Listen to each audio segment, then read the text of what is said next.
Hello and welcome to Rewind Reviews. This week we are taking a very, very detailed look, because that's what we do here at Toy Story. The classic, or first I should say, Pixar film. And it's worth noting ahead of time that we're probably not going to do a lot of discussion, and particularly I'm referring to the Triv here, on Pixar, like, beginnings. Because you could do a documentary that's 2 hours long on that. So when I do get to the trivia at the end, and I slip into the podcast, I'm going to make it clear now. They'll be just Toy Story specific, not the origins of Pixar. Although that stuff all comes up intrinsically tied to this film, obviously. So it's a bit of a muddied history. So I've tried to trim the trivia down as best as possible without including too much of that stuff. So there you go. Yeah, that's good. I think. Well, let's talk history, Dan. What's your history with the film? I was extremely excited for it. I thought it looked fascinating. I'd never seen anything like it. I think the success of this film, and it was the highest-grossing film of that year. I think the success of this film comes down to how new and special it felt, and how visually interesting it was to my child's eyes. So I begged to be taken to see this in the cinema when it was coming out. I was taken to the cinema twice, I think. Absolutely loved every minute of it. And then when and I had a Toy Story notepad and pencil case, like the sets you used to buy where it was just like really badly adjusted images that were just for the poster or the DVD cover, just like slapped over a pencil case. And I don't know, always really poorly designed, very low res images. They looked terrible, but I didn't care. So I had that, and then when the film finally came out on video, it was the first time I can remember knowing it in advance when the video was going to be released, like the date, and pestering my parents. And I can't remember what shops we went to, but we were out and it was there, and it was physically existed, and I made sure they bought me a copy. It's one of those films that I actually owned rather than waiting till it aired on TV and taping it. There are a handful that fit that mold. Short Circuit. That was back in the day when it took ages for stuff to air on TV as well. Exactly, but I mean, thankfully, a lot of the movies I liked were older movies that I could tape. I could do that. Obviously, RoboCop was very much on television, heavily edited before I. But I think I got a rental copy first, though. I think I saw an official one before I ended up taping it. But yeah, we bought that VHS night, and that's another one I wore into the ground. And I remember was that during the days? Do you remember that period where you could rent a movie before you could buy it? Did you rent it as well? Or did you go straight to buying? With Toy Story? Straight to buying. I'd seen it at the cinema. I knew I wanted it. And I think we bought it from like a supermarket. That was like a new thing that started to happen. Supermarkets started to have videos and DVDs on their shelves when they were released. I remember with Good Burger being so excited that we rented it before buying. The reason that happened, and a lot of video stores used to do that, was because basically they would have all this built up stock that nobody would want anymore, because obviously the highest interest in a film occurs when it releases. So when a film releases, they would buy something like 30, 40 copies. So it could be, so they had enough copies to go out to all the people who were going to show up first week to try and rent it.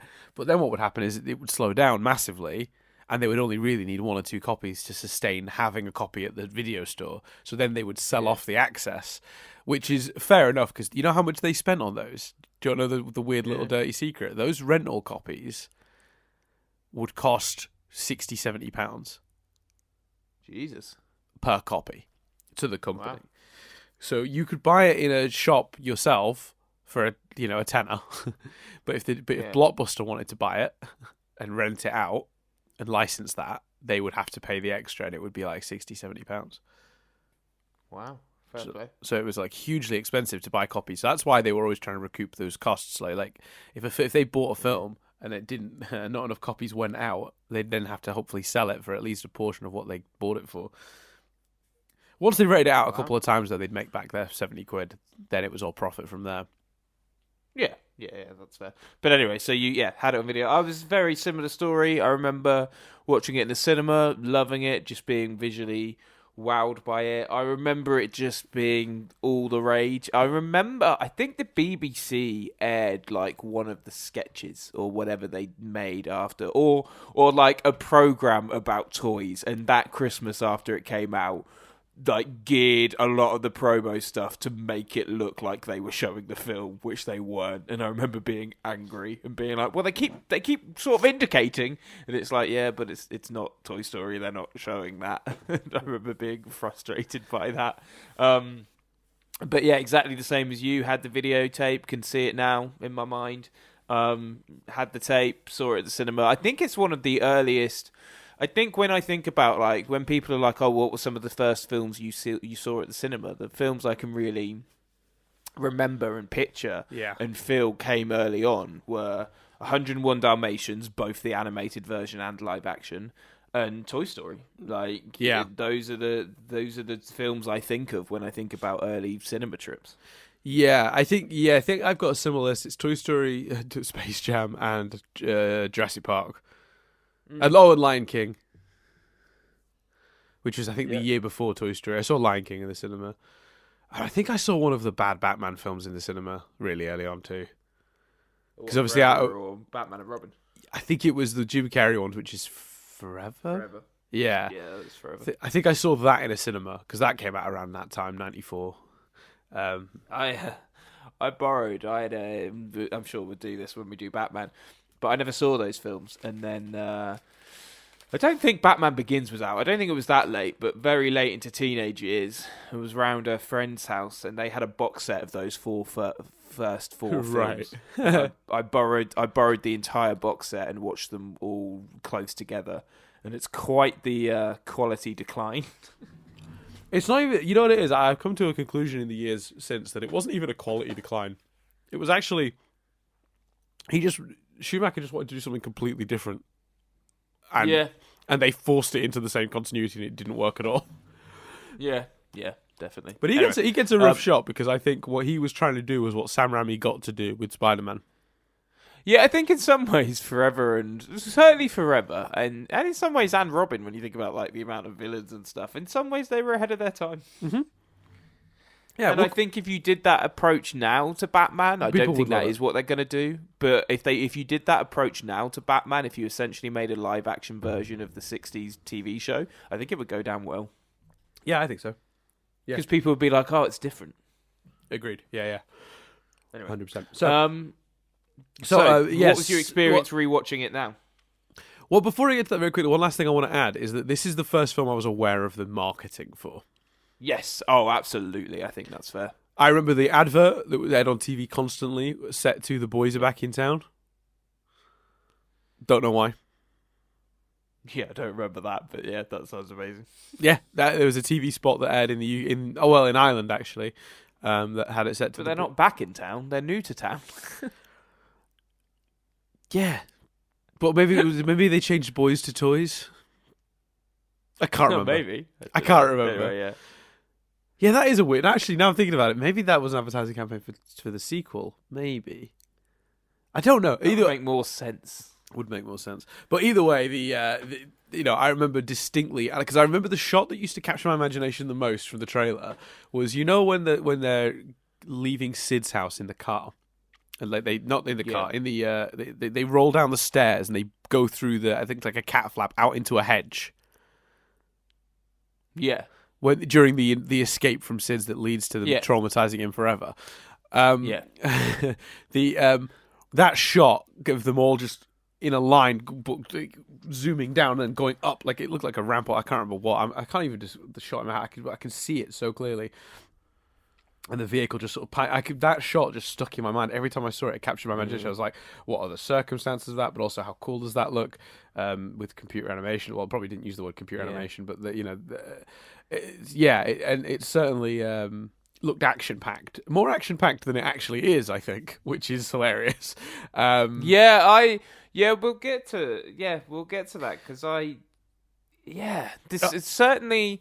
Well, shall we get into thoughts? Well, yeah, just to clarify, actually, I've just double-checked. It's a skateboard. It's when they're rolling down the stairs on a skateboard and they go out the back cat flap from the kitchen. Yeah. And then into the hedge. That shot, like I said, was prominently featured in several of the trailers, and I just distinctly remember seeing that shot and being like, that looks awesome.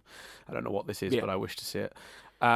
Anyway, I remember Buzz. I remember the marketing making it very clear what the premise was, that Buzz was the big new shiny toy and stuff. And I think didn't that transferred into real life a bit. I remember like my cousin really wanting a Buzz. He was a bit younger maybe and struggling to get a Buzz and all of that sort of stuff. I never had Toy Story toys actually. I think we were maybe oddly this weird age bracket where the film was absolutely for us age-wise, and we loved it, but we weren't necessarily at an age where we'd then go and get toys of it. Yeah, my younger cousin had the Buzz and the Woody. Yeah, like same. The screen, exactly the screen-accurate ones that came in the boxes that matched or whatever.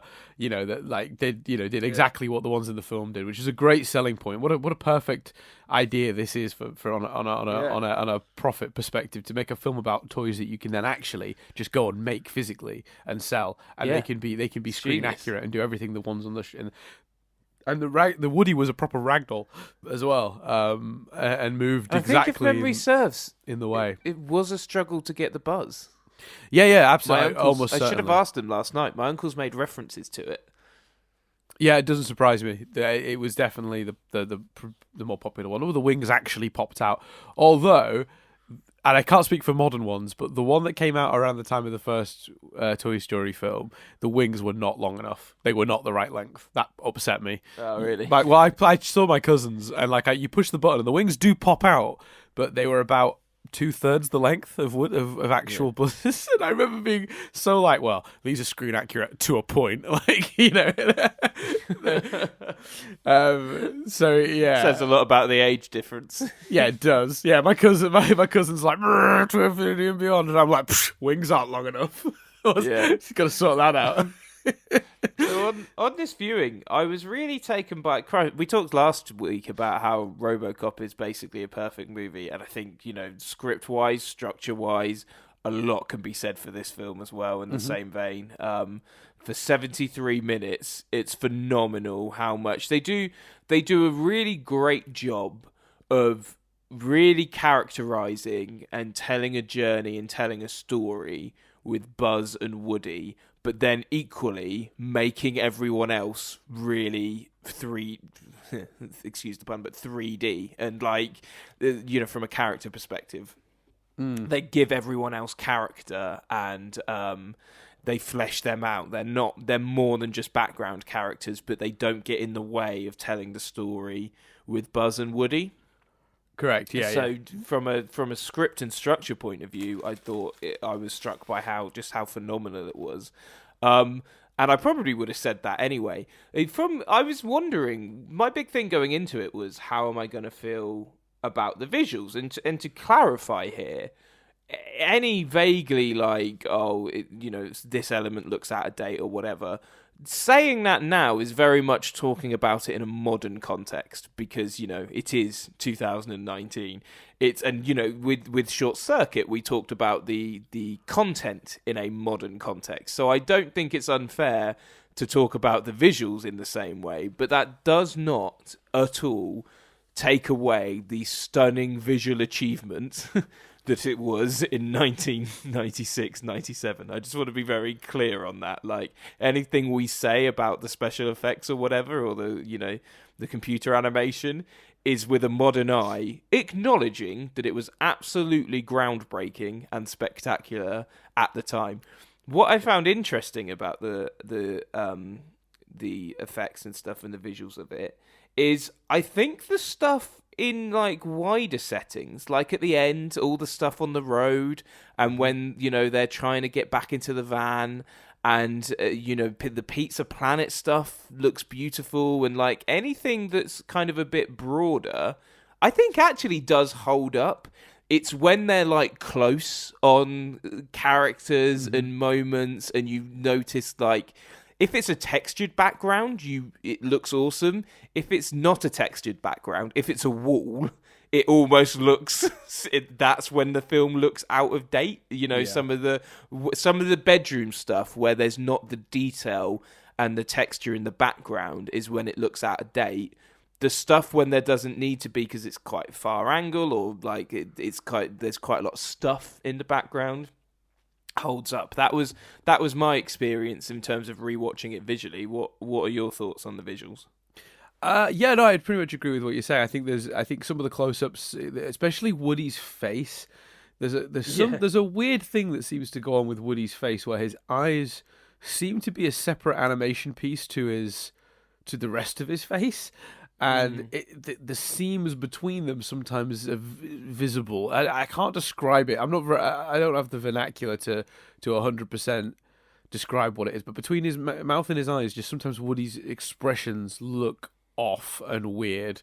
And yeah, certain things just that require detail they don't have. So like the dog Scud looks kind of bad. He doesn't look like a dog, and that's because fur is obviously not a thing they could do yet. But what's amazing, I think, about this is how quickly they actually figured out how to do this, because when you look at this compared to a modern Pixar film, you go, well, it's dated a little, but this is the first one. You go one or two movies on, go to like Monsters Inc., and it's the gap is not. There was a very drastic improvement very quickly, and they found a level they've slowly been chipping away at improving on since. The obviously pinnacle of which being this year's Toy Story 4, which visually was about on par with other Pixar stuff, except for the opening scene in the rain, which on all the little droplets just looked incredible. That was just insane. Like that, the way the water effects on that, and the way they made the characters look wet once they got wet, and the way the droplets held and stuff was just so absurdly realistic. You'd think they did it like in real life. It was remarkable. But I will find it's very strange. This is one of the only ones that actually feels like the animation is dated. By the time we get to sort of Monsters Inc., they found a standard very quickly, and it's because of how much work they put into movies like this and Bug's Life that they were able to do that. Those seams were patched in pretty quickly. They figured out absurdly quickly how to make these things work and how to hide those restrictions until they were able to actually do them. Like in this movie, you'll notice, and this was in the trivia, but I'll do it now. But there's no water effects and no moving hair. They couldn't do it. Physically couldn't do it. Yeah. So Andy's mom has her hair tied back. Everyone else has either short hair or very... But it's barely seen. Or barely seen. They had all sorts of weird tricks. There's a really horrifying moment if you pause it. Andy's birthday party? All those kids, there's a bit where the soldiers are looking at it from the top of the stairs through binoculars that, by the way, should not work. They're just green plastic. Different story, but just saying. When they're looking down, there's a moment where all the kids turn around, and if you actually freeze frame it, they're all Andy. Amazing. They all got Andy's face. They're just in different clothes and with different skin tones. But it's like a family of clones. It's a horrifying shot. It's really upsetting. Brilliant. And I read about it in the trivia, and then I literally went and paused the shot and was like, no, that is mortifying. It's really upsetting. If I remember the video version of this on YouTube, I'll try and put the frame in, but I may not remember, so if it's not there, I'm sorry. That's stunning. But I do think, though, considering it's over 20 years ago, I mean... Yeah. It holds up much better than it should do. Absolutely. Considering it was entirely made with computers in 20 94? Years ago. 90 That's more than insane. 20 years ago now. Because so it was released in 95 in America.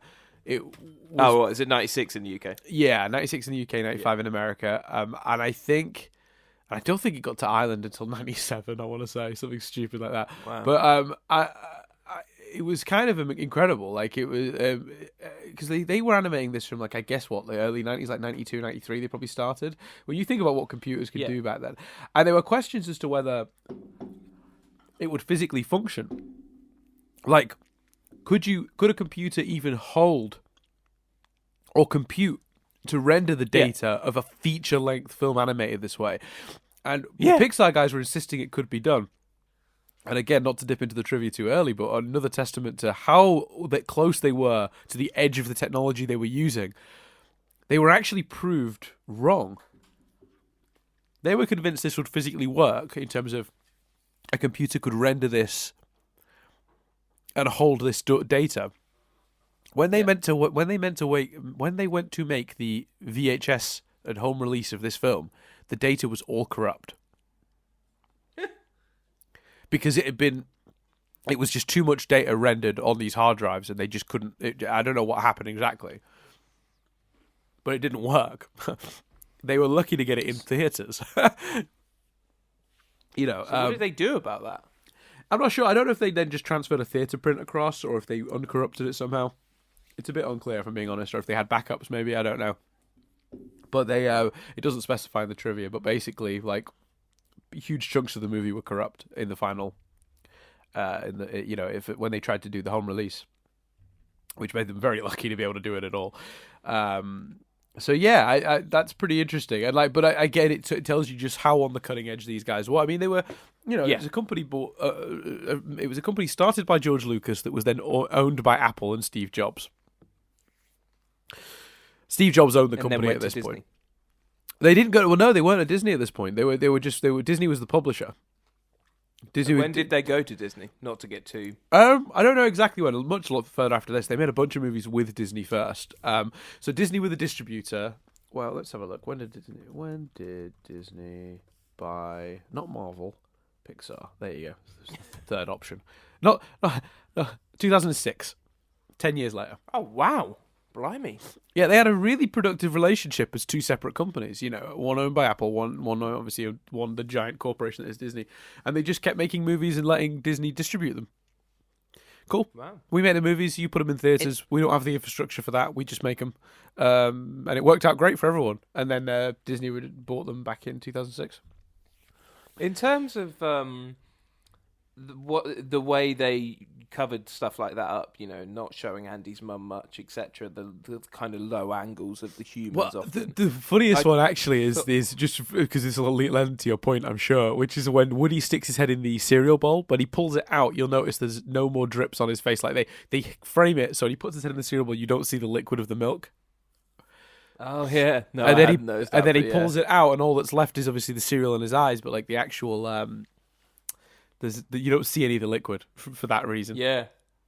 Well, I think though they also use it to enhance the story. What I was really impressed by was things like a lot of the reveals were just done so cleverly, and so it made you feel the way the toys were feeling. In particular, Sid getting revealed through the binoculars, and Buzz's reveal on the bed. Mm-hmm. I just thought I was really taken by how great the choices were in terms of the cinematography of those scenes. Mm-hmm.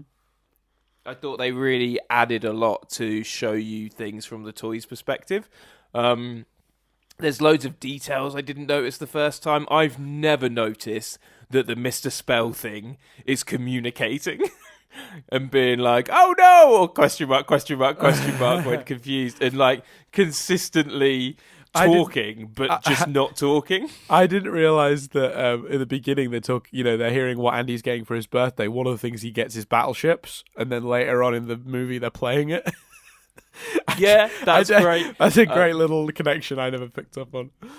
Him calling him Light Beer and Mr. Potato Head saying "kiss my ass." I've never caught them before. Wait, does Mr. Potato I did remember this joke, but I think I missed that this time. Mr. Potato said he doesn't say "kiss my ass." He takes his lips and puts them on his ass. Oh, amazing! That's a great detail. Yeah, one part of it. It's amazing. And I did know this. I did remember this joke, but it still really makes me laugh when he's like, they're doing the presents thing, and he goes, it's bed sheets. And Mr. Potato Head's like, bed sheets? Who invited that kid? Yeah, that's a great joke. The other one that I always think is brilliant because it's such a sitcom-esque, something coming back and making a lot of sense and just being quite funny. A funny observation. Woody gets on the truck, gets RC out of the box, kicks him off the back of the truck, and someone's like, he's at it again! Yeah. Such a great thing. You're right. That's how they would see that. They would definitely think he was, just some sort of serial killer, some sort of toy serial killer. It's such a rich, clever script. The small details, at the end, and it kind of feels, whilst it's not stated, the impression I at least get is that when Andy lost Woody as well, he realised he wanted and needed them both, and hated that Woody was gone as well. So his new room is decorated half and half. Yes, it is. It's got the Woody poster back. It's got the Buzz poster still, but it's more of a shrine to both of them. They're both his favourite toys because he thought he lost both of them. He thought he lost which them, and he then- realised how much he missed them for sure. Yeah. But more than, because obviously he'd replaced a lot of the Woody stuff with Buzz stuff and had stopped playing Yes. with Woody. But it feels like that justifies the other movies. Just that subtle visual clue of he's kind of realised what Woody means to him as well. Because if they didn't do that with the other movies, when Woody's pining for Andy, you'd be a bit like, yeah, but Andy sort of ditched you for Buzz, didn't he? Whereas that ending. It's just really subtle, but it gives Andy a character arc as well. Like, Yeah. it's an amazingly constructed film. It's interesting though, because this is more of just a general Toy Story thought. But I mean, Woody is obviously established in the next movie to be quite old, like made in the 50s, basically. So, like, how did he come into the possession of that family? Was it a family toy? Was it bought for like his granddad and then given to his dad, then given to him? Like, what's the? Well, no, I suppose 50 years isn't enough to be granddad down. But like, maybe his dad got it as a kid. I don't know. I can't remember whether I don't think they ever cover that. But yeah. No, they don't. No, But we know that Woody is that old, so it's a bit. It's a really interesting question. And also, if Woody is that old, does he not pine for his previous owners as much as he pines for Andy? Like, he always talks about Andy, but like, I mean, he met Andy at the age 50. Like, he'd lived a long life before Andy came into it. Unless he was in a box that entire time and yeah, I guess got really played with. I guess, but that sounds horrifying as well. You think wouldn't he talk about that like a past trauma, like that was his Vietnam, like he went there, man. I was in that box for 50 years. Maybe, and you could go back and forth on the fucking rules for days, but Buzz references getting knocked into consciousness when he comes out the box. Maybe like there's some sort of toy thing of like until they come out the box, they're not conscious. So he's still old. But he's not being conscious the entire time. Maybe, but then that doesn't quite work with the Stinky Pete thing from the next movie. But there are some logical things you're right, and we should tackle them while we're here. So my first and biggest question is, it's twofold because one of them is only a relevant question because of the second one. But we'll stick with the first one first. So if Buzz thinks he's a space ranger, like legitimately thinks he's a space ranger, and that Andy is the leader of this alien planet he's got on. Why does this got me as a kid? Yeah, why does Buzz freeze with the rest of them when and Andy, all humans? Yeah, why does Buzz turn into to freeze into a toy when all the humans are around? Why isn't he just like, "Hi, I'm Buzz, a space ranger. Can you help me get off my planet? Off this planet?" Like, if he genuinely doesn't know he's a toy, then why is he obeying the rules of being a toy? And it is said in this movie, "Oh, we'll have to break the rules," which makes it seem very voluntary, not like they freeze automatically when a human is around. They choose to. It's the rules, and that's pretty much established throughout all the movies. So if Buzz doesn't know he's a toy, I don't know why he's obeying the rules. I don't know why. I don't know why the first time that Andy comes in the room and every other toy just drops to the ground, and Buzz is just stood there like, "What are you guys doing? Hi, whoever you are, giant child person." Why? It doesn't make sense. Unless the rules are a subconscious thing, it's not something you're taught or told. It's just subconscious that you It takes an awful lot to break that. So as much as Buzz thinks he's a space person, it would take an awful lot for him to speak to Andy because it's just subconsciously, it's just ingrained in this world that you just don't do it. Yeah, maybe. The other question related to it is why Buzz, because all the Buzz Lightyears are that way, aren't they? Why are the Buzz Lightyears that way? I don't. That's an interesting question. I mean, because obviously it's done to great effect in the second one, where another Buzz Lightyear gets free and thinks the Buzz Lightyear is abandoning his post, so puts him back in a box. That's a really clever bit. And Buzz is like, "Was I this obnoxious? Was this what I was like when I first came to you guys?" It's a really interesting story for our Buzz. To see what he was like when he thought he was a space ranger. So we established through that that all of the buzzers for some reason are like that. Why? What's wrong with Buzz Lightyear? Like, why are they all convinced? Did Woody, when he was made, think he was a legit cowboy for a month? Did Rex think he was legitimately a dinosaur for the first few weeks? Is that something all toys go through, or is it exclusively buzzers? To do with the manufacturing process? I don't know. Yeah, I don't. I'm that one I'm slightly confused about as well. Like, it's fine in the tone of the movie, though, isn't it? Like, yeah. There are equally problems with cars. Yes. Oh, there are what's going on there? Far more problems with cars than with this, for sure. It's just interesting because, like, you notice it more as an adult, for sure. That sort of stuff. Like, you're way more willing to go with it as a kid, but as an adult, you sort of go, well, like, I'm very much enjoying this, but there's a house full of Andys. No, that was a joke. But like, there's a bunch of weird logical things that you might bump up against. Well, some of my logical ones, it wasn't so much that, because I think that's, like I say, that's just a big overarching thing that you just ride with as that's the world of the movie. I mean, why hire a moving van if it's going to have like 4 flipping boxes in it, 2 of which are toys? Well, let's put it. You don't need a van that big for what they were packing. Yeah, I looked at that because I was trying to figure it out, and it looks like there's a divide. So it's basically it's. I've got it in the screenshot in front of me. Because I had the same thought, so I paused the shot. So basically, there's 3 or 4 boxes right up front, which are Andy's toys and a few other bits. But then behind that, you can see loads of furniture, like making sort of a barrier, so you can't see what's further into the truck. So my assumption is that's like the cabinet and the bed and all that stuff, furniture-wise, and then behind that is even more stuff. And then the truck is just so long from the toys' perspective. It's only the bit closest to the door, and it's lucky really that the toys were there, because if they were in the further back bit, I'll see if I can send you the screenshot later. But yeah, I had the exact same question, and then I went back to look carefully because that was like I was baffled by that as well. Right, okay. Yeah, fair enough. And there was, what was the other one? I can't remember what the other one was. Well, I had a question. I remember thinking Pizza Planet looked awesome. Yeah. I have a question about Woody's motives and Woody's decision-making. Because, so, for those who don't remember, Buzz comes in and he's the shiny new toy, and it's really interesting to see a cowboy replaced by a spaceman, because that's what happened in movies. Like, it was all westerns and then they got replaced by space movies.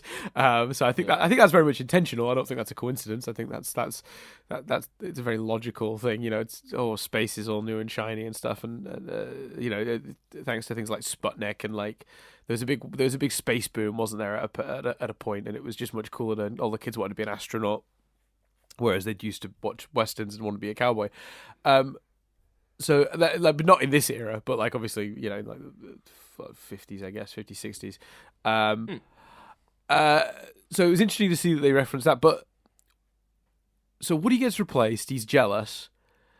What actually is his plan with RC? Because the movie acts and Woody acts like Buzz getting knocked out the window was an accident, but he drove that RC car at him with malicious intent. Yeah, but what was his plan if it wasn't to like take him out of the picture in some way? I don't understand. I think the plan was to take him out of the picture, but not to put him in mortal danger. So Woody drops the whatever it is down the side of the cabinet. Yeah, down the cabinet. So he's not planning on chucking Buzz out the window. That's why he's mortified and scared about that, because he's put Buzz in actual harm. He just wanted to get Buzz out the way and knock him down the cabinet. Because he wanted to go to Pizza Planet with Andy. Right, so it was just for that. So he wasn't like, that wasn't a permanent solution to his problem. That was just, I can go to Pizza Planet. No, Andy says in the background, "Oh, can I take a toy?" Yes, I heard. And his mum says, she says you can only take just one. Right, right. So I think it wasn't as... It's still malicious. He's still a bit of a dick in that moment, but it wasn't as malicious as it was. And even like him still being malicious that's the beauty of later on. But Woody has the opportunity to leave with Andy, and Buzz even tells him to. Buzz is like, "No, you go." and Woody chooses to leave Andy and go save Buzz to try and get them both back. So Yeah, which I think would have been a nicer moment if Woody had said, we got to put Andy first. He's our kid, and he prefers you. He kind of says that when he's in the thing, doesn't he? He says, like, who wouldn't want a Buzz Lightyear? Who would want me? Yeah, but in the moment of decision making, it feels like, well, I'm just going to do the right thing and save my friend Buzz. But it'd be nice if part of the decision making was, and also, Andy would be devastated. Like Spoonie, Woody works so hard to save Spoonie in the fourth one because he knows the kid loves Spoonie. It's Forky, isn't it? Sorry, Forky. Sorry, because he's a spork. He's a spoon and a fork. Yeah. Forky, sorry. Yeah.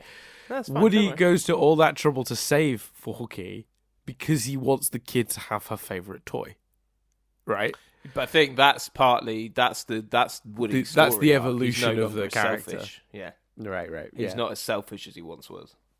Right. Yeah, there you go. And I credit to them on that front as well. Not to be obviously at reviewing the future movies prior to us getting there, but legitimately, the fact that characters they grow and don't reset is so good.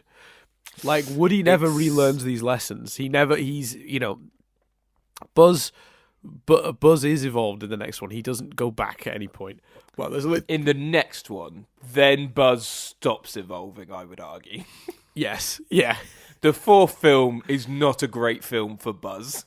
No. Who's a caricature. A caricature and barely in it. Let's be honest. Yeah. Yeah, it's Woody's movie. The focus is where it needs to be. But to be fair, it's promoted as Woody's movie, and it's Woody and Bo Peep that are the biggest on the poster. So, fair enough. But I do think he's not Buzz. I looked out for that with this. Again, not to make it too much about the others, but I looked out for, is Buzz as dumb and gullible in this film as he is in the fourth? And I don't think he is. No. Like, there are moments where he shows like legitimate intelligence that is kind of taken away. It's the Joey effect. It's not as bad. Yes, but it's because he's Buzz very in Toy Story 4 is Joey in series 9, 10. Yeah, he's very competent in the second one, because in the second one you get a better idea, because obviously he has to drop the spaceman thing. So the second one is the best example of like peak Buzz, when he's like the most competent and capable. And for some reason they make him silly and naive, or maybe a bit dumb and naive going forward after that, which is weird. They do it a little bit in 3, but it really hits home in 4. Yeah, and I think it's because he's got, as you say, he's got no real side plot. I think it's fine, because I think they dedicated the time to the right things. So I genuinely didn't. I love Toy Story 4, but I think the only thing that's underserviced in Toy Story 4 is Buzz. Yeah, I think that's fair.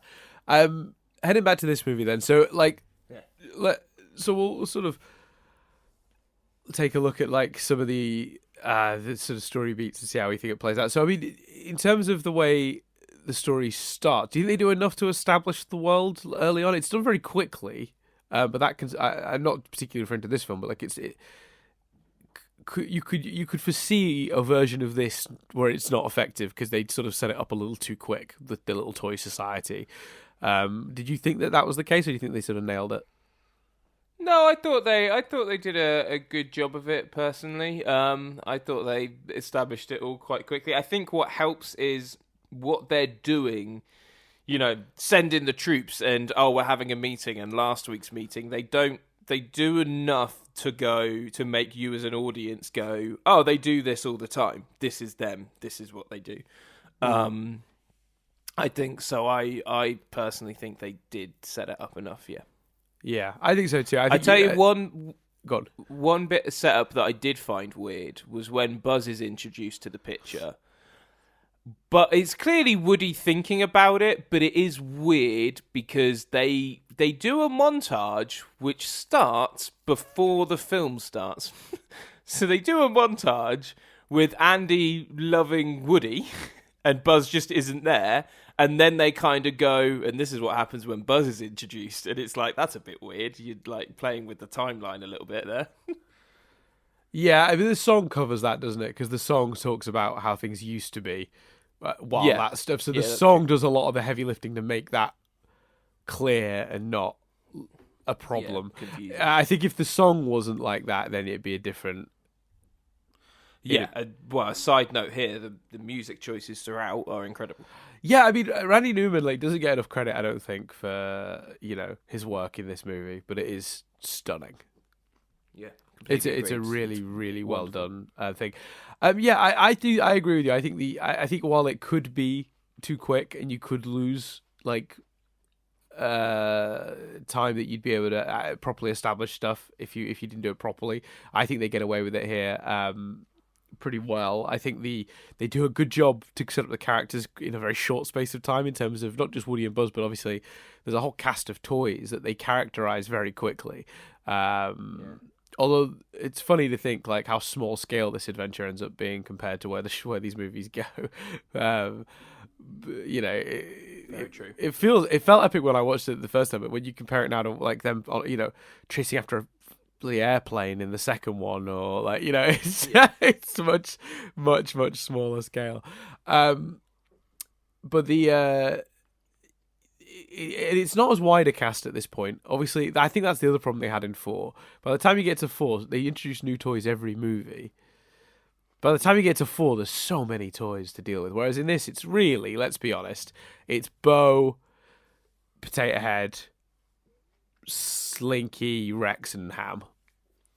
Yeah, and I think they really, and I suppose you can't do the road trip without it, but they really chose to focus on new toys in 4 as well. I think that's what helps the point I was making earlier of the background characters are much more than background characters, but they don't waste time giving them arcs. Although they've kind of got small arcs within the film. Rex goes from not being able to roar to being able to roar. Mr. Potato Head gets a wife. There's some work there. Yeah, I would say so. Bo Peep flip-flops a little bit. I found my moving buddy when Buzz arrives, and then being all about Woody at the end. Yeah, I think that I always kind of saw that as her being like trying to be funny, like as a joke. Like, Yeah, I found my. yeah. It's interesting that they've not got too many branded toys in this, but they do actually have a troll, like an actual like branded troll is one of Andy's toys, which is such a strange choice because I think even in the 90s no one cared about trolls anymore. My grandmother liked trolls in the 90s. So I definitely didn't own any as a kid. It was a strange choice. Yeah, that's fair. Then again, they wanted Barbie in the movie too. Originally, Bo Peep was Barbie. Oh wow! But they weren't allowed her. They weren't allowed her. No, they. I can read this, but this is from the. So basically, early scripts for the film featured a Barbie doll that had a prominent role as Woody's love interest. The original ending sequence in which Buzz and Woody chased the moving truck was scripted to have Barbie drive her special Barbie Corvette off the truck to go rescue Woody and Buzz from Sid's dog, a la Sarah Connor in Terminator 2 Judgment Day. Mattel, the company who owns Barbie, declined on the basis that they were sure the film would be a failure. Plus, they also didn't like the idea of Barbie having a defined personality. They had preferred for children to imagine Barbie's personality traits themselves. Thus, Barbie was dropped from the script and her character was reworked into that of Bo Peep. Because of the film's success, however, this is why I know that whole thing about the personality is bullshit, because when the movie was successful and all the toys based on it sold a lot, suddenly Barbie appeared in Toy Story 2. Yeah. And quite a prominent role in Toy Story 2. Yup. Yeah, and 3. And 3. She's a huge part of 3, isn't she? Because doesn't she meet Ken in 3? Yeah. Yeah. And there's a whole arc about her wanting to stay at the thing because Ken is there. Do you remember? Yeah. So she's a massive part of the next 2 movies. Cheeky bastards. Yeah. Yeah, I thought so too. In terms of other story beats, do you want to talk about the Sid of it all? Let's talk about Sid. That fucking poor kid. Yeah, okay, well, let's ask the major question. Does Sid deserve to be traumatized to the point he'll be in therapy forever? No. No. He doesn't know they're alive, so you can't act like he's, what do you call it? Toy Hitler. Yeah. From their perspective, I get it. He doesn't play with his toys nicely, but definitely. Oh yeah, that's the point. I'd never actually thought of that. I've just they do such a good job of painting. Sorry, I'm adjusting my mic. They do such a good job of painting him because I've put a cushion down, Dan, because the wooden chair's slightly tougher than the plastic I was previously sitting on. Oh. So I just got myself a cushion, moved my mic up a little bit. Cool. Little BTS for you. Yeah, they do such a good job of painting him as the villain, and it's all from the toys' perspective. Korean K-pop band Bring the Soul. Is that what it stands for? What, the band BTS? Yeah, I didn't. Yeah. I thought they'd never really revealed. I thought it was never completely clear what it stands for. No, I thought they didn't reveal that. Bring the Soul, because they're from the place Seoul. Oh, nice. Yeah, I know who BTS. I'm not that unwith it, Dan. That I don't know who BTS are. They played Wembley Stadium, for goodness sake. They did. It's a big deal. Huh? So yeah, it's a big deal. Yeah, they're huge. Although Westlife are playing Wembley next summer. It's crazy. Who'd have thought they'd have come back that big? The point I was making was Sid. Yes. So Sid, they do such a good job of telling it from the toy's perspective that I didn't actually at any point go, oh yeah, thinking about it, like, he doesn't know. Seems a bit harsh. Yeah. He doesn't know. Yeah, he literally does not know. But how do you soften it? Because I was thinking about this, and I was like, maybe as he runs off, he hits his head, and then when he wakes up, he's not sure whether it was a dream or not, but just in case it wasn't a dream, he's nicer to toys. Yeah, that'd work. I'd be That's into the that. only thing I could think to, like, soften it a little bit. Because they proper torment him. It's really cruel. It's really cruel. So play nice. Like, it's demonic. Like, they're like one of them, they're all coming out of the sand and, like, you know, like, it's a child. Yeah, they really go for it. And isn't isn't it one of the Easter eggs of a later film that he's a pizza delivery guy? He's a bin man. He's a bin man. In the third movie, there's a guy with headphones but a skull shirt, and he's very happy. Admittedly, I think he's like, you know, just collecting the bins, just like tapping on like mailboxes and stuff, like you know, just singing along. Just like he seems to have grown up as a happy, healthy kid, if that's to be believed. But still, it's messed up. I think a nice bit of it is the justice of the sister being like, don't you want to play with them, Sid? And like it's kind of stopped him tormenting her as well. Which is nice. I get that. I don't know. It just feels like he's not that. I mean, look, yeah, he should be nicer with his toys. He clearly has no respect for, like, his mum and dad obviously, you know, worked hard to buy him his toys, and his goal is to destroy them. And, you know, he's obviously ordered some sort of rocket online, which is like, well, you probably are too young for that too. Someone probably should have probably. And also, like, he's clearly not a good kid in other ways too, because there's a really good joke. It's quite a subtle one, but they must have kicked him out of camp early this year, which is such a that's good. Says a lot. And I also like when she's got her toy, which now has one of his toys' heads on it.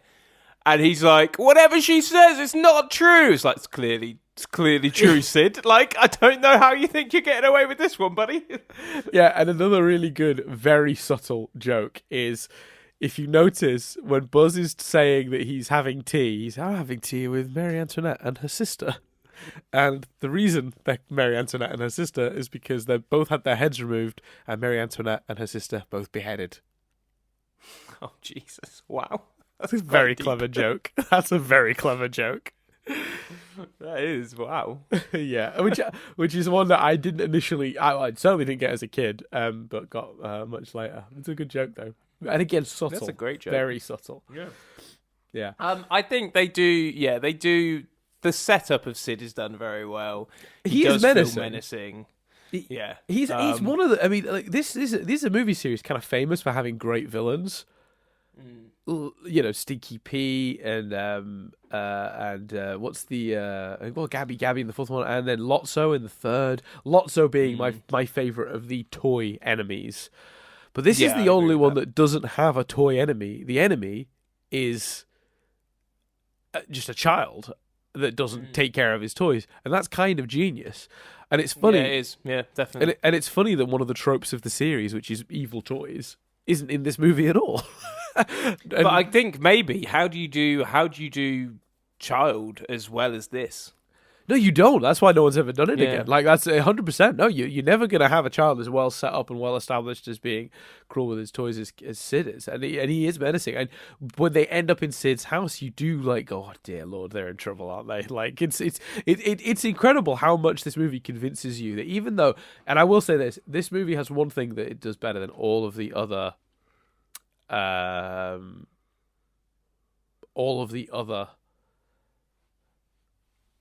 sort of Toy Story movies, which is these set pieces at the end.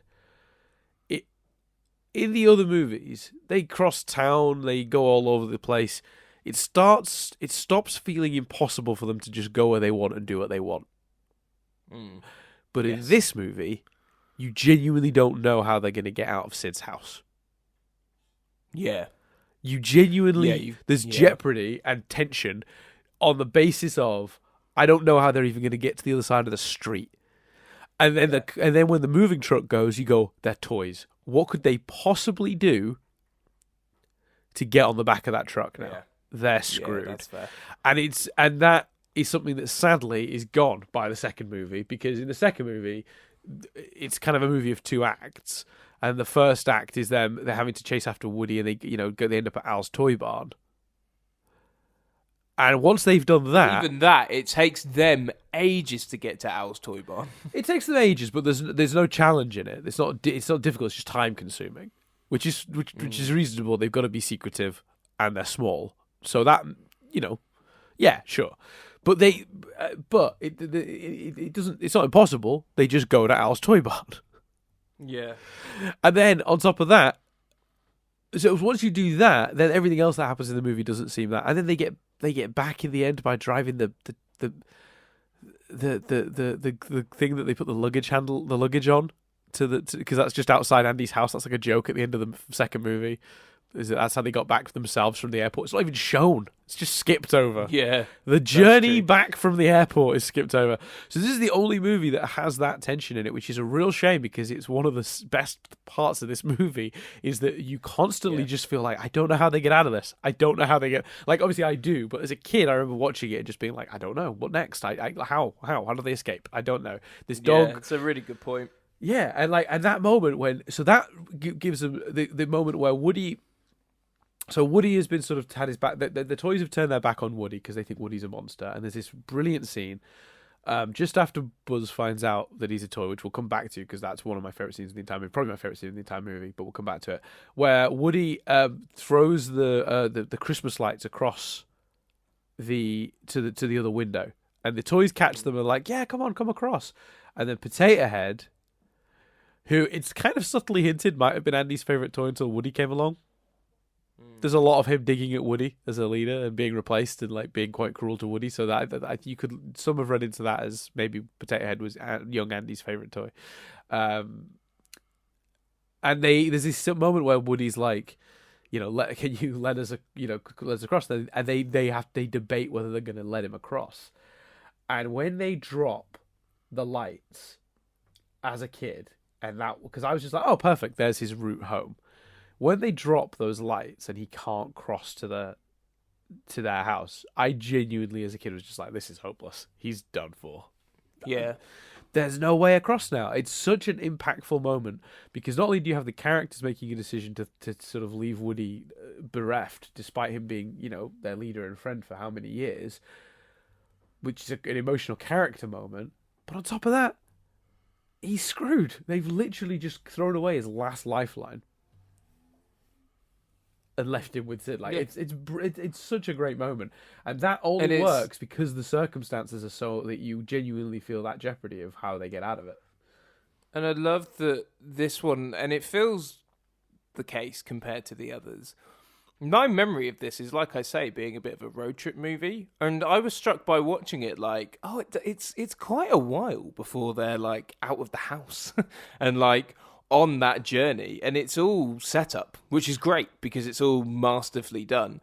But I think the other movies do get to the spectacle a bit quicker, and maybe that's because they've done the character setup, so it's fine. But yeah, I'd agree with that. I think that is true. I think that they felt the need to sort of establish what their lives are like. You can't.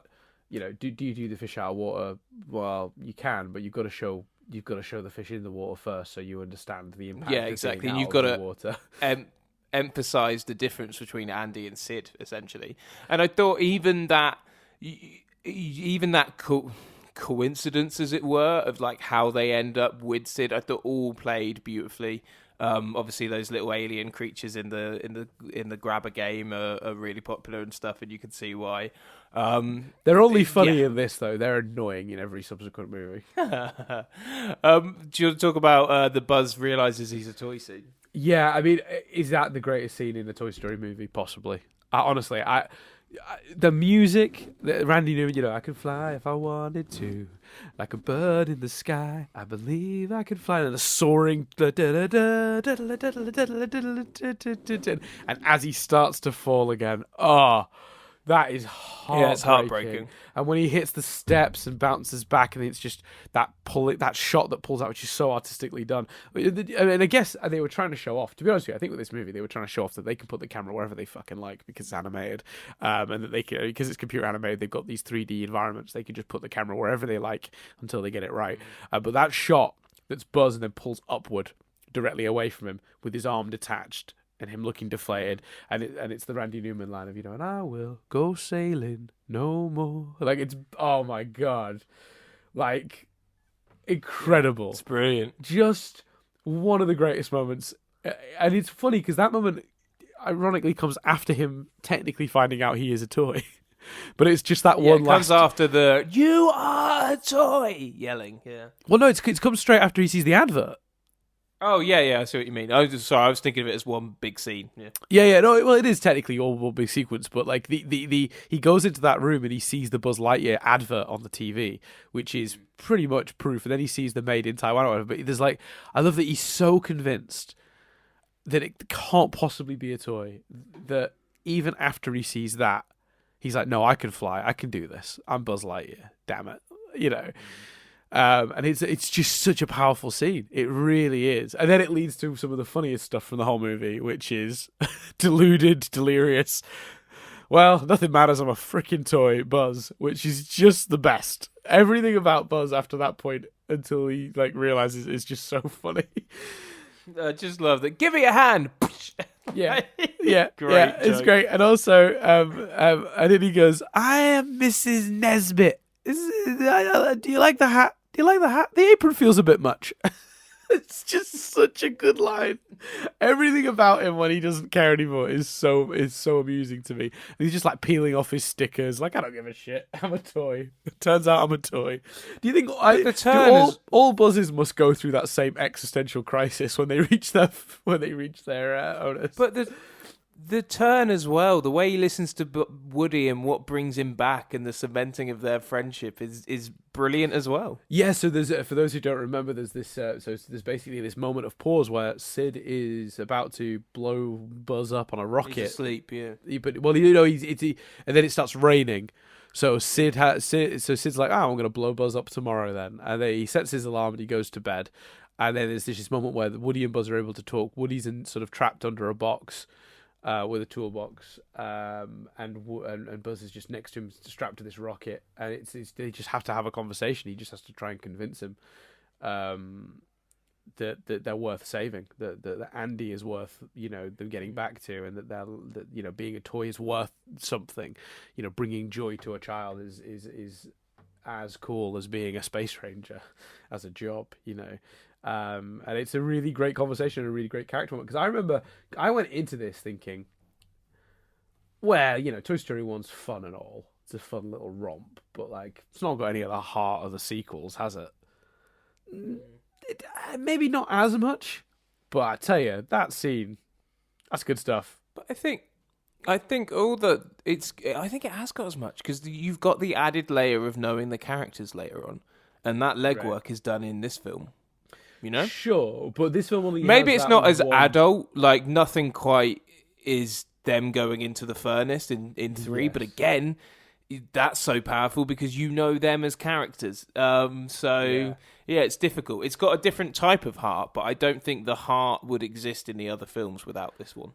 No, for sure. They use that one scene that does have like a really emotional one, which is I think that is the most genuinely emotional moment in the film, other than Buzz realizing he's a toy and falling down the thing, which we already talked about. But the Woody Buzz conversation that follows that is, I think, a small scene in the grand scheme of this 80-minute movie or whatever it is. I think it's 81 minutes. I think I could be wrong. That moment is the only real scene of heart in the whole film. Whereas you go back to you go look at the subsequent films, and multiple scenes of the heartache, and I think of the Jesse scene from the second one. Actually, that stands out as being particularly, but that's because you're right. It's 100% because this one paved the way for that, and it wouldn't work without it. So I'm not denying that at all. I just want to make it clear that but this one doesn't have as much heart as the subsequent films, but this definitely laid the roadmap out for those movies to do that for sure. Yeah. I think that's a fair point. There's not some of the Andy stuff, as a man who still loves his teddy bear. Andy losing his toys hits a bit, but yeah, I think you're right to say that. I think that's fair. But I think there's more in it than I remembered, though. I was definitely sort of going, oh, this is the one that doesn't really have any heart. It's kind of like a romp. But it's fine. Like, I'll enjoy it. I'm sure it's funny. I know it's funny, and I'm not gonna regret rewatching it at all. And it's a masterpiece. But like, it's definitely got more than I remembered. So yeah. Yeah. There you go.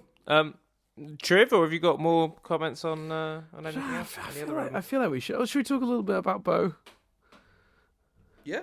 I feel like it's really interesting because she's such an important character in the mythology of this. But when you think about how little she's actually in this movie, the way they mythologize her in the sequels, because she's not in any of them from here, is she? Until the fourth, sorry.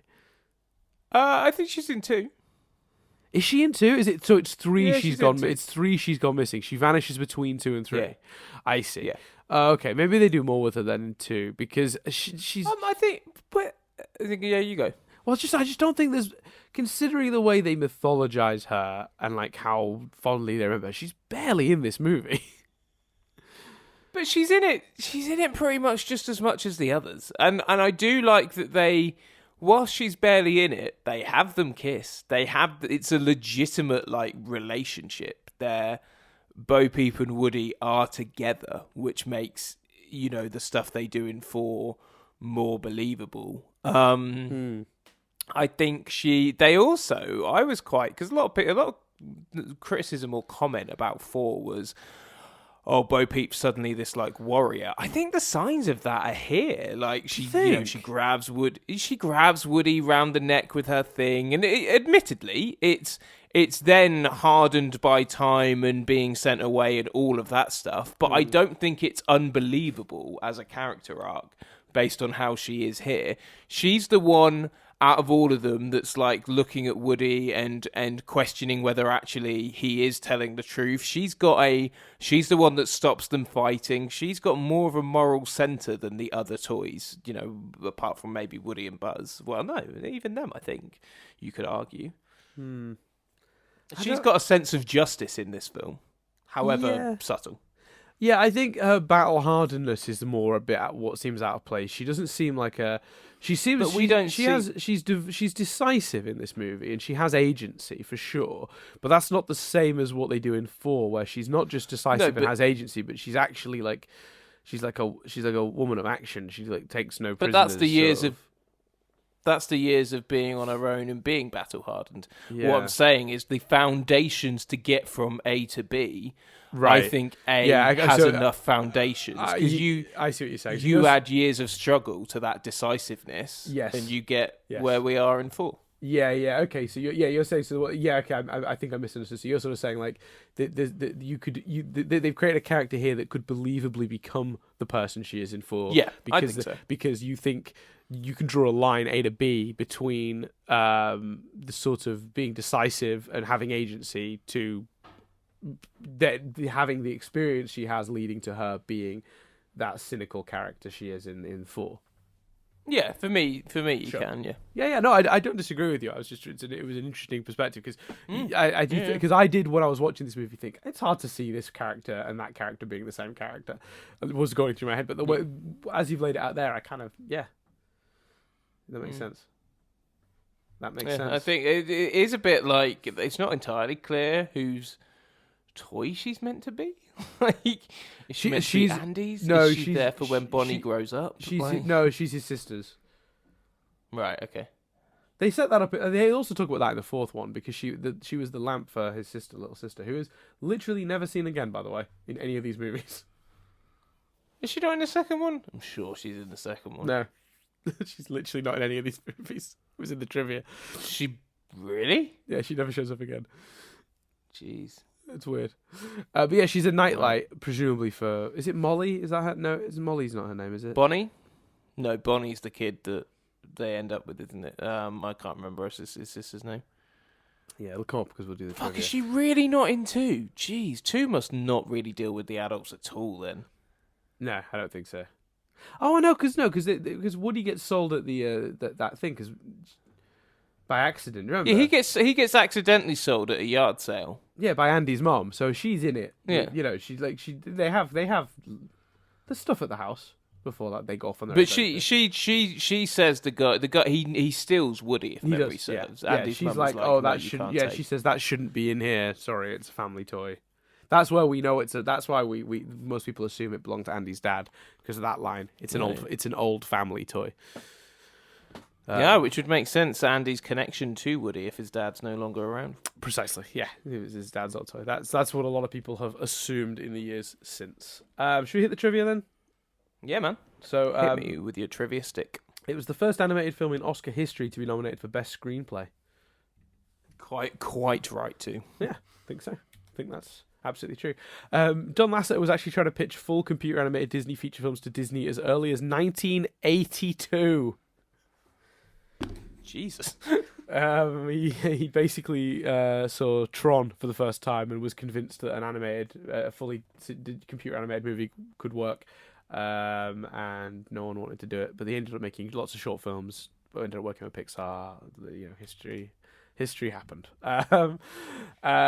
Sid Phillips is apparently inspired by a former Pixar employee of the same name. Who disassembled toys and used the parts to build bizarre creations. Wow, fair enough. Yeah, I'm assuming that Sid knew about it. Yeah, I assume so. And I assume he was probably a Sydney rather than a Sid. Yeah, hopefully. Yeah. Anyway, there's lots of people considered for the role of Buzz Lightyear. Dan Aykroyd, Kurt Russell, Bill Paxton, Kevin Costner, Howie Mandel. I swear this list goes on. Michael Keaton, Matthew Broderick, Adam Sandler, David Hasselhoff, Michael J. Fox, Richard Gere, Daniel Stern, Jason Alexander, Wayne Knight, who obviously actually ironically got to come back and work with them on the second one. John Travolta, Bill Murray, Bruce Willis, Dennis Quaid, all considered for the role of Buzz Lightyear. Holy hell, it's a long list. Perfect casting, what they got there, isn't it? It is. Absolutely perfect. Absolutely it is, yeah. Jim Carrey, Paul Hogan, Clint Eastwood, Sean Connery, Steve Guttenberg, Robin Williams, Martin Short, Kevin Kline, Alec Baldwin, Robert De Niro, Tommy Lee Jones, Emilio Estevez, Charlie Sheen, John Goodman, and Dustin Hoffman were all considered for the role of Woody. See, a lot of those names, to me, Jim Carrey and Robin Williams would have been better buzzers than Woody. I would agree. Yeah, actually. In fact, Jim Carrey was considered... I know for a fact Jim Carrey was considered for Buzz because of another piece of trivia later down. So either someone's put his name in the wrong list or he was considered for both, which is weird. Rick Moranis was considered for the voice of Rex the dinosaur. I like who they got, and I'm happy with who they got. I think he's great. But that would have been a fun alternate reality casting. And apparently John Cleese was considered for Slinky. Oh, that would have also been quite cool, I think. Yeah. Although John Cleese, I would have liked to have seen as Mr. Potato Head. Yes, he'd have been a good Mr. Potato Head. I love Don Rickles, but yeah, that would have been an interesting one. Billy Crystal was actually offered the role of Buzz Lightyear, not just considered for, but was offered the role. He declined it. After seeing the finished film, he said the decision was the biggest mistake of his career. Upon learning this, John Lasseter telephoned. Whoever wrote this, come on, what year do you live in? Phoned Billy's house to offer him the role of Mike Wazowski in Monsters, Inc. Billy's wife, however, answered the phone, turned to him and said, "John Lasseter wants to speak to you." Billy took the phone and said yes. Just said yes. Knowing who was on the phone, he just said yes. That's amazing. That's a great piece of trivia. So there you go. Now we know how Billy Crystal ended up in Monsters, Inc. Apparently, what attracted Tom Hanks to the role of Woody was the fact that during his childhood, he would always wonder if his toys were alive and moved around when nobody was in his room. What attracted Tim Allen to the role was the fact that before him, they'd offered the role to the biggest influence in his career, Chevy Chase, who had turned it down. So he wanted to do it because Chevy Chase had been offered it. Wow. Fair play. Tim Allen has said in many interviews that Pixar actually originally wanted Jim Carrey to voice Buzz Lightyear and Paul Newman to voice Woody, but couldn't due to the low budget they were given for the film. That might be why so many people turned this down, because they just didn't have the money to offer them. Those casting choices were actually supposed to represent new and old Hollywood. So obviously Jim Carrey representing new Hollywood, being Buzz Lightyear, and Paul Newman representing old Hollywood, being Woody. They sort of did that with Tim Allen and Tom Hanks, though, didn't they? Because obviously Tom Hanks would have been established for years and, in quite a lot of big movies. And Tim Allen would have been coming off Home Improvement and I guess so. New Kid on the Block sort of thing. Yeah, I guess so. I didn't really think about it that way. That's a fascinating way of looking at it. Yeah, I thought so. What an interesting way to approach casting.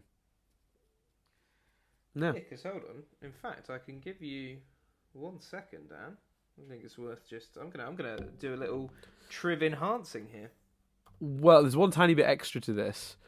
That I'll say while you're looking. So Paul Newman, who was the guy they wanted to voice Woody, actually did end up going on to voice a character in a Pixar film. He actually got to voice Doc Hudson in the first Cars film, which was his last role, sadly, before passing away in 2008. But he was great as Doc. He was great as Doc Hudson. But I can't imagine that voice being Woody. I personally, No. yeah, both those roles they cast perfectly. And I'm glad Billy Crystal said no, because I think he's a better. I don't think he suits Woody as well as he suits Mike in the Monsters, Inc. films. No. I genuinely don't. I agree. So by that point, Tom Hanks had done. This is just the big guns. I'm not going to read the whole list. Splash, Big, Turner and Hooch, A League of, and this is, by the way, these films are all in a row. This is the run of films. I've lost it. This is from like the 80s onwards, isn't it? Yeah. So but this run is incredible. A League of Their Own, Sleepless in Seattle, Philadelphia, Forrest Gump, Apollo 13, and then Toy Story. Yeah. As a run of movies. Tim Allen had done Tropical Show, Comedy's Dirtiest Dozen, Rodney Dangerfield, Open Night at Rodney's Place as himself, and then the Santa Claus. Right, yeah. So he was arguably up and coming comparative to. So they sort of because he'd been in Home Improvement, so yeah. Cool. There you go. Actually, speaking of Home Improvement, the toolbox on top of the milk crate that Woody is trapped in is a Binford, which is the exact same type of toolbox Tim Allen famously used on his television show Home Improvement. Oh, that's cool. That's a nice touch. It is a nice touch. Apparently, even though lots of people who considered John Lasseter always wanted Tom Hanks to play Woody, Lasseter has claimed that Hanks has the ability to take emotions and make them appealing, even if the character is down and out and despicable. So there you go. I think that's fair. Although I don't know how many down and out and despicable characters he's played, but well, I mean, I don't know about his character history, but I can sort of, in this movie, he does definitely demonstrate that, because Woody is in many points in this movie quite malicious, really, and the fact that he still comes out as a likable character is quite shocking, really. Apparently they used early test footage and strapped voice lines from Turner and Hooch from Hanks. He's a bit down and out and a bit rough and ready in Turner and Hooch, I suppose. But they used voice clips from that with the early test footage to convince Hanks to sign on for the film. Oh, that's cool. Which, by the way, speaking of Hanks, interesting as well, all of his dialogue was recorded during breaks on Sleepless in Seattle, 1993, and A League of Their Own, 1992. He did not and refused to record dialogue for Toy Story while he was filming Philadelphia and Forrest Gump because he felt he shouldn't switch between comedic and serious roles. Oh, wow. So A League of Their Own and Sleepless in Seattle, he was quite happy to go off and record lines for Woody, but he didn't want to do it during Philadelphia and Forrest Gump. Forrest Gump, a little bit on the line. Philadelphia, yeah, definitely don't go record a kids movie while you're making Philadelphia, that's for sure. No, Philadelphia that's is very different. That's a whole thing.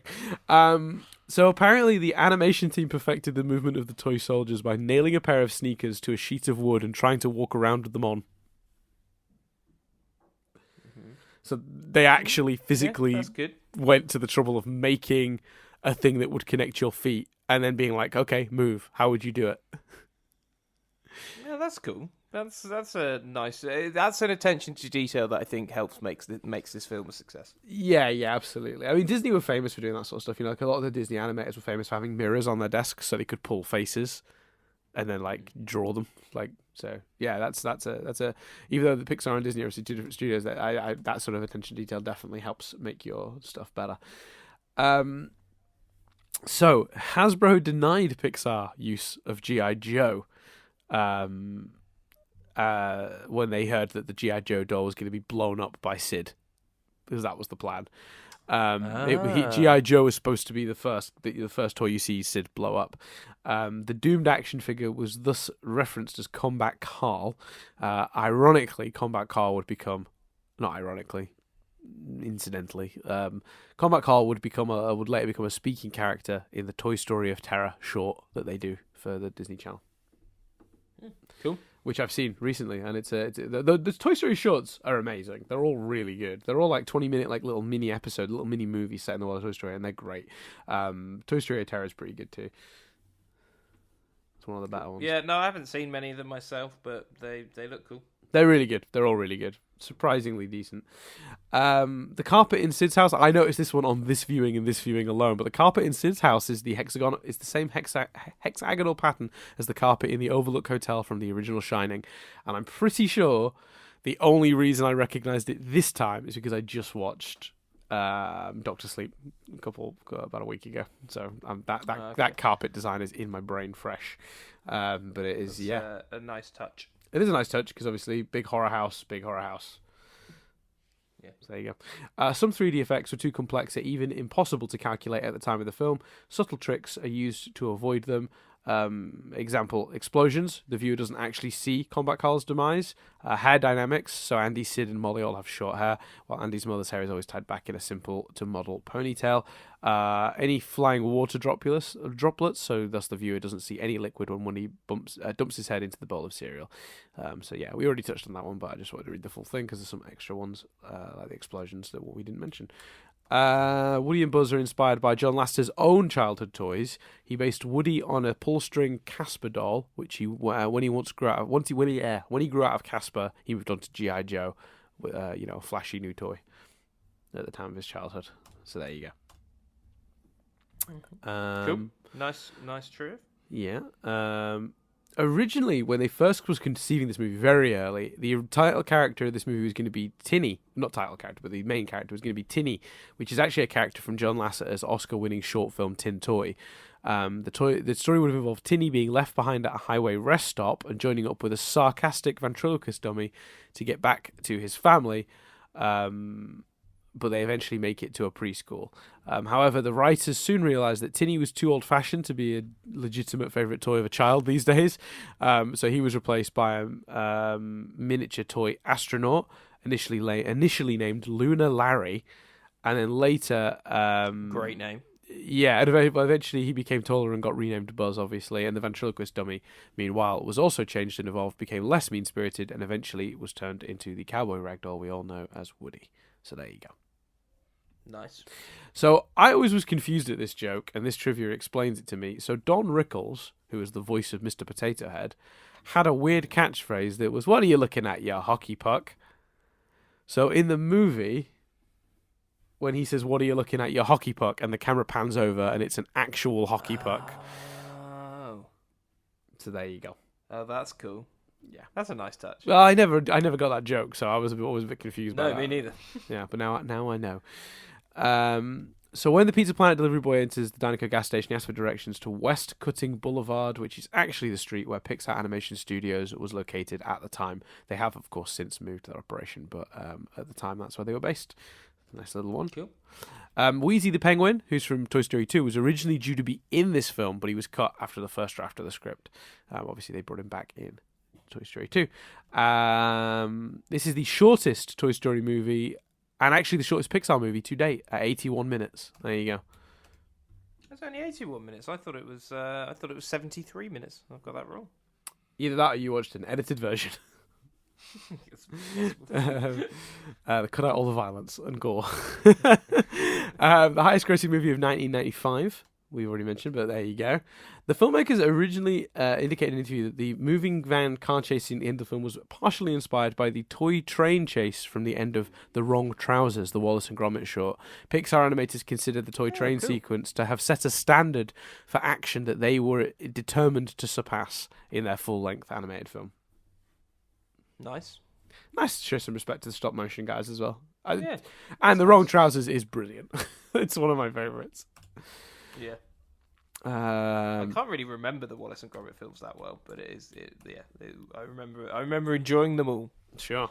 Joss Whedon reportedly created the character of Rex the dinosaur. He was we didn't mention this, but he was a writer on this script. Yeah, I saw him in the credits, and I was like, oh, didn't realise that. Yeah. He worked on he was famously, before he got into like Buffy and stuff, he was a script doctor. So they'd bring him in to save scripts that were in trouble. So there's a bunch of movies with random Joss Whedon lines in it. So, in the original X-Men, when he says, "How do I know you're the real Wolverine?" And Wolverine goes, "You're a dick." And he goes, "It's the one. He's the real one."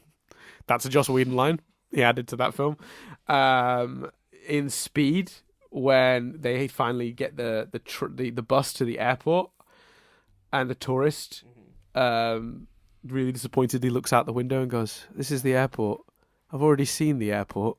That's a Joss Whedon line. It's a great line. Joss Whedon wrote that one too. So yeah, in the early 90s and Joss Whedon had an impact on like a bunch of randomly successful film scripts.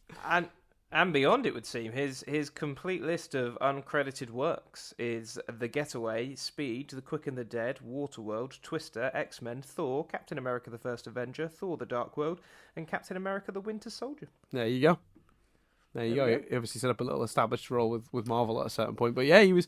apparently with Thor and Captain America, it was post-credit scene direction. So they weren't writer credits. There you go. Well, you learn something new every day. He helped on a lot of those sort of things. So he worked at Pixar just for this movie, I think. I don't think he did anything else with Pixar, but there you go. The books on Andy's shelf are actually the titles and names of animated short films Pixar made in the 80s in the build-up to this. So Tin Toy, Knick Knack, Red's Dream, and Luxo Jr. So there you go. John Ratzenberger, the voice of Ham, would go on to voice a character in every Pixar film following this, becoming Pixar's good luck charm. Nice. And it didn't really work out for the Good Dinosaur, did it? But, yeah. No, which is a shame because that movie's actually pretty good. But there you go. We already talked about that one. That's not as interesting as I thought it was at 1 a.m. when I added it to my list. Did we swap places? Did you watch this last night then? No, I watched the film on Friday. I didn't get my trivia ready until last night. Okay. This one's interesting. So, The Lion King in 1994 was made with 800 employees. Toy Story, a year later in 95, released having only just been worked on by 110 people. Wow. That's crazy. It's a lot less, isn't it? That's a lot less. So yeah, it's pretty amazing. Initially, Steve Jobs had reservations about the film to the point where he was considering selling off Pixar as a result of it because it was even though it was low budget, it was expensive for Pixar at the time. However, once production was underway, he got more excited about the way the project was shaping up and started believing it would become a milestone in motion picture history. And he was, of course, right. He's a clever man, that Steve Jobs. Absolutely right. Disney actually pushed hard for it to be a musical while they were developing it, because Disney were on as a distributor from early on, so they had some input. John Lasseter was against the idea. He felt the film would work better as a buddy comedy rather than a musical. Obviously, most Disney films at the time were musicals. But John Lasseter, being a very smart man, was like, no, that's your shtick. We're going to do something a bit different. Quite right, too. Yeah, but it's actually, that discussion is exactly the reason why there were so many songs in this movie with lyrics that were related to the moments, because that was the compromise that was made in the end. So the Randy Newman songs that are describing things you're seeing, that was the compromise. Songs playing at key moments. Randy Newman's... Go on, sorry. John. No, you go. I was going to say, it's songs not sung by the characters, but playing at key moments with related lyrics was the compromise. And they do add, as we said earlier, they do add a hell of a lot to the film. They do. But the characters singing would not have been, no. No, God, no. And of course, Pixar wouldn't make a proper musical until Coco, 22 years later. So there you go. What, blimey? Yeah. An early alternate title for the film was You Are a Toy. Not as catchy. Not as effective, no. No. The film required 800,000 machine hours to render. Wow. And was 114,000 animation frames in total. Now, I did the math on that. Obviously, they had multiple computers working to finish rendering the film. But if one computer had been tasked with doing it, it would have taken 91 and a half years. That is mental. 800,000 machine hours. So obviously multiple machines working, they cut that down and they ended up doing it presumably in a couple of months or whatever. I'm not sure how they render the final thing, but there you go. That's crazy. That's nuts, right? Yeah. Randy Newman apparently wrote You've Got a Friend in Me in a day, which is nuts. Genius. Well, yeah, there you go. Slinky Dog apparently says, Golly Bob Howdy, which is apparently the catchphrase of the Ernest character, from the Ernest movies, like Ernest Scared Stupid or whatever. And that's because he's voiced by Jim Varney, who played Ernest. I didn't know that. Yeah. There you go. Nice, I didn't know that either. You learn something new every day. Ernest wasn't a thing in the UK, really, was he? Not like he was in the States. He was a little bit. I vaguely remember some of the films. I remember watching them, but I feel like Police Academy was a little bit bigger in the UK. Yeah. Oh, you know what, Chris? I might have misread some trivia. What's his sister called?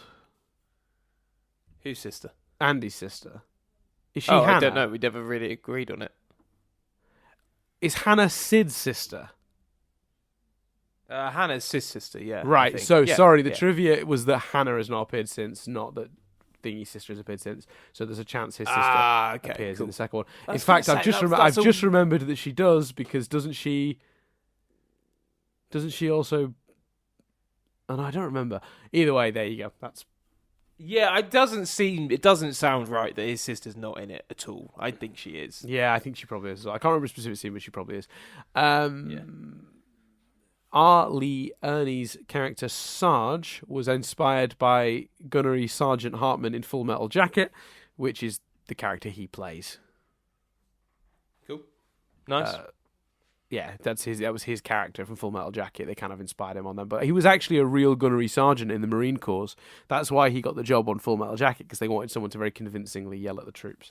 That's a bit of trivia. I actually just know otherwise, because I went to a Stanley Kubrick exhibit recently and learned all about that. Anyway. Sounds good. Yeah, so originally when Woody opened Buzz's helmet and he started, in quote marks, suffocating, Woody was supposed to look around concerned. But John Lasseter saw some early animation of the scene where Buzz was choking, but Woody just stood there because they hadn't animated his movements yet, and decided that was funnier. And that's where that moment... it is funnier. It's way funnier. It's the best thing about it. It makes Buzz seem way more exaggerated. Yeah, it's great. It's perfect. So it was an accident. It wasn't planned that way, but it worked that way. We should talk a little bit, just very quickly, about some of the setup and payoffs in this movie. So things like... Sid using the magnifying glass on Woody, and then later the magnifying effect being used to light the rocket. The falling in style thing, which is obviously something Woody says to Buzz earlier in the movie and comes back. The script is very balanced with setups and payoffs. nothing wasted in this movie. I don't feel. That flying arc of him doing it accidentally, but it looking great. Him not then doing it, and then him doing it, but you can they give a real world explanation as well, like momentum and shit like that. Mm-hmm. Like he's gliding at the beautifully end done. rather than flying. Yeah, exactly. Beautifully done. Yeah, and I do love Buzz, we missed the truck. We're not aiming for the truck. Yes. Love it. So good. Great moment. Yeah, it's really good. Although when they landed and Andy's just like, they must have been here the whole time. Jess just went, this is a stupid kid. Yeah, he's a dumb kid. He's not very intelligent. Yeah, because they've appeared on the top of the box that they obviously loaded into the car that morning. I know. And the mum as well, like, see, I told you. And it's like, no, you would have fucking looked in the car, love. Like, yeah, they were here in the car. Yeah, agreed. Yeah, dumb family. Dumb family. Oh, and the setup, I will say as well, of the dog is genius. Because they spend a lot of the movie obviously being like, dogs seem to be the natural enemy of toys because we're going off scud. So that payoff at the end, even if they didn't get to do a sequel and explore that, well, they play with that idea in the second one, obviously, and counteract it. But that brilliant moment of what could he get that could be worse than you? And then, the dog barking. The dog. It's a brilliant last and the moment zoom for the in. film. Because it's zooming out of the window. Yeah. And then when you hear the dog barking, it zooms back in. It's great. beautifully pitched. It's brilliant. Really good stuff. Little details like that really make the film fun. When Buzz sees the TV commercial that finally convinces him his toy, that voiceover is actually the voice of Penn Jillette, famous magician. I thought that was pretty cool. Yeah. I like Penn. Cool. Final one. So this one I saved to the end because it's an interesting... I should have mentioned it earlier really because we talked about this earlier. But when Woody reveals himself and scares off Sid, Buzz originally, in some version of the film, was planned to wonder if doing so would mentally scar Sid for the rest of his life. Woody then was supposedly going to casually state that he'd be fine in like a comedic way. It says here that for unknown reasons the scene was cut. I think just not to draw attention to the fact they've mentally scarred Sid forever. I assume. Yeah, it seems like a very modern context to view it on, to have that angle, than it would have been back then. But I suppose someone might have gone, hold on a sec, people. Yeah. Yeah. So there you go. But it is a children's movie. He is the villain. He's a character. Yeah, it's still wrong. Absolutely, it's unnecessary. But I'm not 100% sure someone would have thought of it back then. Yeah, well, evidently they did because the trivia is that they did have that scene planned. So my assumption is but it says I'm talking more about the fact that you say cut for unknown reasons, and you're like, I think that's probably them realizing.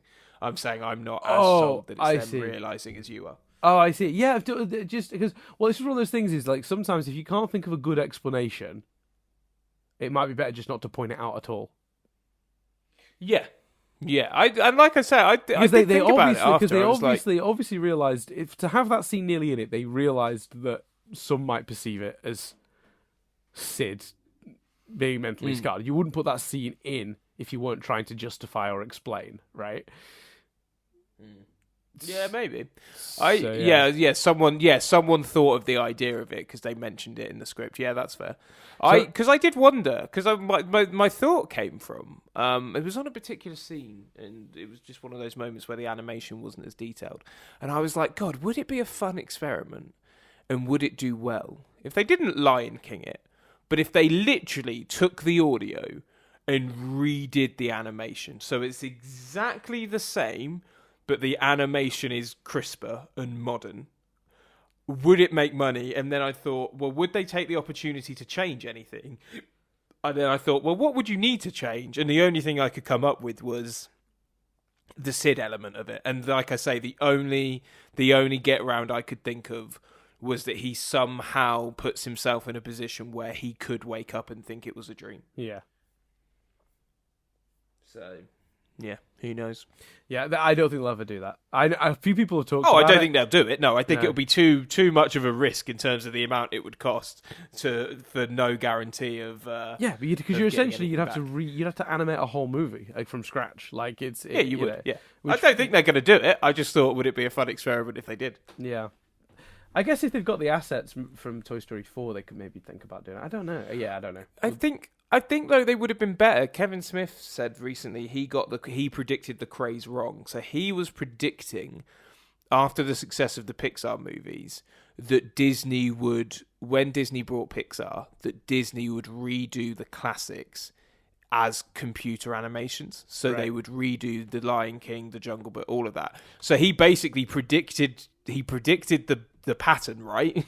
Disney would ultimately remake all those films, but they'd do it as quote unquote live action.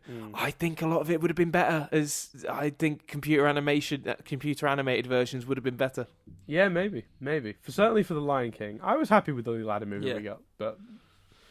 Yeah, no, that's fair. I've heard good things about Aladdin and The Jungle Book, but Dumbo, Toy Story have, had a lot of criticism. Toy Story and Lion King. Sorry, not Toy Story. No, not Toy Story. I still did. I did the same thing as you did. I said Toy Story and Lion King. I got it wrong the other way around. Although from Disney's point of view with The Lion King, who gives a fuck what the critics thought? Precisely. Yeah, they don't care. They're rolling in money. They don't give a damn. Yeah. So there you go. That was it was a lot, but there it is. Toy Story. Do you think? Do you think we'll come back at some point to the sequels? I think so. Yeah, I think that'd be fun to do. I'm more interested, I think, in seeing the second one than the third, because I feel like there's a little less to say about the third, because it's such I feel like the third became weirdly more iconic than the second. The second the second suffers more from sequel syndrome than the third one does. But it is still a great sequel. It is. The weird thing about it was described as like the sequel that was on par, and in some people's opinion, better. So it's bizarre that the third film has sort of overtaken that in people's head canon a bit, especially because how unlikely that is. Trilogy. Yeah, I guess. Yeah. So the question on everyone's lips, Dan, and certainly on mine, considering for the first time ever we're recording two of these close together. So I've got a tech rehearsal today, and then I've got to come back and watch a film because we're recording tomorrow. So I'm hoping Dan's not picked Titanic or Lord of the Rings. Yeah, all the extended cuts together. Yeah, exactly. I'm hoping he's not picked a particularly lengthy thing. But Dan, what movie are we doing next? So, do you want to know the length of the movie? Shall I tell you the length of the movie first? Can that put you at ease? Okay. Did you consider that then? I didn't particularly, but I happen to know the length of it because I noticed the length when I checked it. So it's an hour and 40 minutes. Okay, cool. So that's pretty much like... Yeah, that's reasonable. Yeah, the only thing I could have done was choosing something that's maybe an hour and 30, and you'd only be saving 10 minutes. I don't think there's much that we've... And you'd probably have to pick a kid's... you'd have to pick a Toy Story-esque film for that, So, yeah, and I wanted to do something a little bit different, but I also wanted to do something a bit more timely, because I've worked out the release dates, Chris, and the next episode of this should release on the 10th of December. So it's a Christmas movie? No. Actually, it's not. Okay. It's the day before Jumanji 3 comes out. Ah, okay, cool.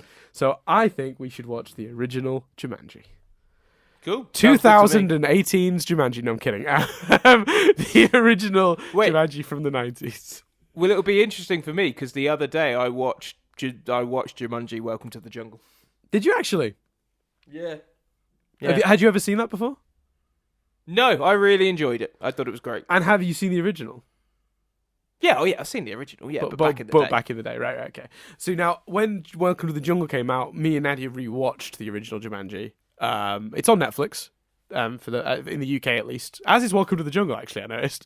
Yeah, they added that recently, I think. Oh, okay.